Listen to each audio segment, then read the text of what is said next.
As you guys probably seen, Genshin 4.0 is around the corner and we got given an absolutely amazing live stream last Saturday. And let me tell you, 4.0 is gonna be a big one. You didn't even have to hear it from me. Every internet's going crazy about it. I made like 20 videos on it. But here's the problem. The official live stream with all those important details that we all need to know is a whopping hour and 20 minutes long. Ain't nobody got time for that. So let me break down everything you need to know about Genshin 4.0. We're going to summarize the key features that were discussed in the live stream. And let me tell you, you're not going to want to miss out on this. Genshin will expand to include Fontaine, you know, the place with all the fancy top hats, umbrellas, circus clowns, and yes, the fake Chi-Chi with bunny ears, and you know, the weird Dalmatian lady. In the actual live stream, miHoYo spoiled us. Like, we're eating good tonight. We are well fed with this update. Okay, let's break it down. As one of the defining elements of Fontaine is water. Adoy, look at it, look at all the water, look at all the fishies. With the nation itself surrounded by water, in the 4.0 livestream, Genshin introduced an interesting new game mechanic: underwater exploration. But here's the punchline. Genshin is not introducing just a leisurely swimming feature for us to paddle about and find Nemo, but there's also enemies down there to fight.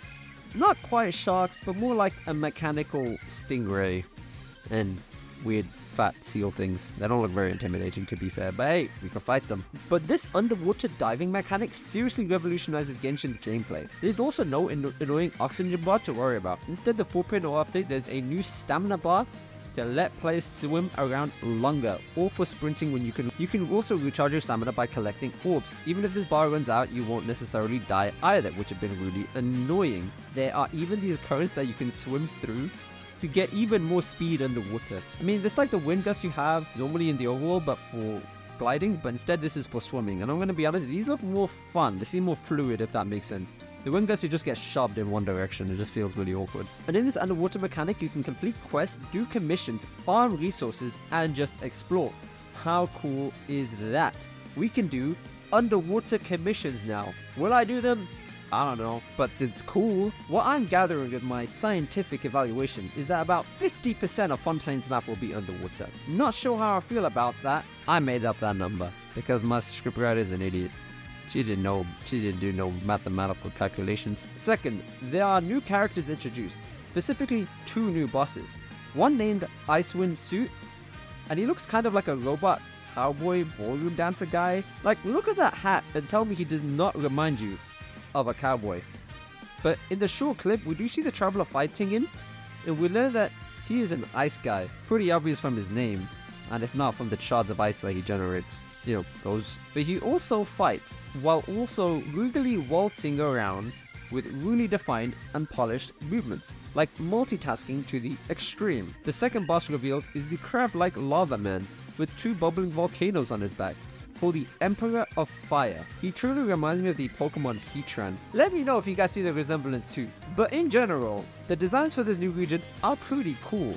Like the brief snippets we get of those 2 Clockwork Mecha Knights walking around. And to briefly summarize, the Clockwork Mechas are an upcoming group of enemies which were initially made by Fontaine to work and serve as laborers. It sounds a bit like servants. Anyway, but then they were later modified for combat purposes, and then, so basically robots turned evil. Well done, Fontaine. Thanks for the robot invasion. We all knew it's gonna happen. I don't know why people keep making robots for them to turn against us. Come on. That was your fault. One of the biggest challenges now introduced to the game is Arkhe, A-K-H-E. Thanks, Genshin. More words I can't pronounce. What this is basically a new combat and exploration mechanic, which is used by vision users from Fontaine, and it looks kinda like a blue and yellow floating spirals, these being made up of 2 opposing energies, Weezer and Phonoma, or Noma, however, I don't know. I give up, words are hard. They are derived from the ancient Greek language and Greek philosophy. Noma meaning breath or wind, or in religious context, meaning spirit or soul, and Weezer or Louisa or Wowza, Kwazwa, being a philosophical and theological term used by philosophers like Plato and Aristotle to discuss the concepts of essence or substance, basically the concept of being real and existence. So really deep stuff to skip past all the etymologies. In Genshin, when these existential crisis named energies, the Huiza aligned energy and the Noma aligned enemy meets, I don't care if I'm saying them wrong, I'm saying them how I want to say them now. I've given up.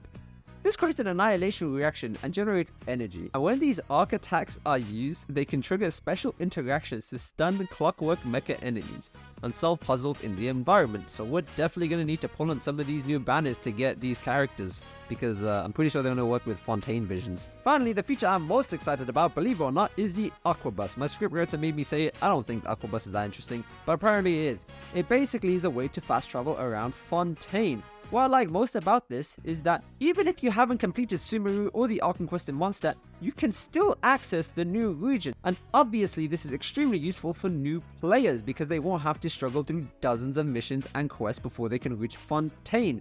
That way no one is left out and everyone can enjoy the experience together. And if that's not enough for you, the first Fontaine banner will be Linny and Yelan, as well as 4-star Lynette of course. And Genshin has given us a free Lynette for everyone who's adventure rank 25. And hey, I'm not complaining, I need all the free characters I can get. And that's not all miHoYo is giving us. The second banner will be, wait for it, Zhongli, child, and Firminate, the one who is getting drowned. Once again, he is divided away from his siblings. What a poor guy. I feel sorry for that dude. So to summarize, we have the new Arkhe quest, new story quest, new gameplay mechanics, underwater gameplay, puzzles and combat, and the main event with underwater challenges, Osu game, new crafted weapons, BP weapons, 2 new artifact sets, and even a new improved party system, which I haven't talked about, but we'll talk about in an upcoming video, so subscribe for that. A new layered map and other quality of life changes. Genshin is truly spoiling us, and you know what didn't spoil me? The Wanderer. Seriously, this guy is amazing. Go check out why I played as him for 250 days. He's right over here. Right over there. Look, I'm gonna look at it. Put it right over there. There. It's over there. Click it. Click the video. You don't want to click the video. Click the video. Do it. I'm gonna keep watching you until you click the video. I'm gonna stay on your screen until you click it. Click.